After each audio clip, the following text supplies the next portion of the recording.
dowladaha waddanka Ireland iyo midda Spain iyo sidoo kale Norway ayaa maanta ku dhawaaqay inay aqoonsi buuxa aqoonsanayaan dowladda reer Falastiin. Ra'iisul Wasaaraha Norway ninka lagu magacaabo Jonas ayaa sheegay in meesha lagu gaaro 28 bishan aan ku jirno ee dowladdiisu si rasmi ah u aqoonsan doonto dowladda Falastiin, ayagoona u arka in xalka keliya ee nabad lagu wada noolaado Bariga Dhexe ay ku xiran tahay laba dowlad oo ay wada yeeshaan Falastiin iyo Israa'iil, kuwaasi oo daris ah, nabadna ku wada noolaada. Wasaaradda Arrimaha Dibadda ee Norway ayaa sheegtay in lagu wargeliyay dowladda Israa'iil iyo Falastiin labadaba go'aanka ay qaadatay dowladda Norway.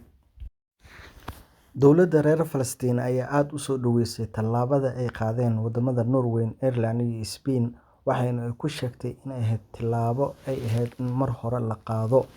baajin kartana dhiig fara badan oo ku daatay Bariga Dhexe, gaar ahaan colaadaha u dhexeeya Falastiin iyo Israa'iil. Dowladda Israa'iil ayaa aad uga carootay tallaabada ay qaadeen qaar ka mid ah wadamada reer Yurub,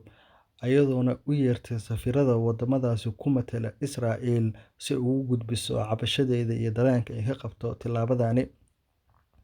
Banaanbaxyo adduunka isqabsaday iyo xasuuqa Israa'iil ee ka wado Gaza oo ay ku dhinteen dad ka badan 35,000 oo qof ayaa dowladaha caalamka ku qasbaya inay indhahooda ku soo jeediyaan xaaladda cakiran ee ka jirta halkaasi iyo inay garowsadaan in la joogo xilligii la aqoonsan lahaa dowladda Falastiin. Inkasta oo wadamada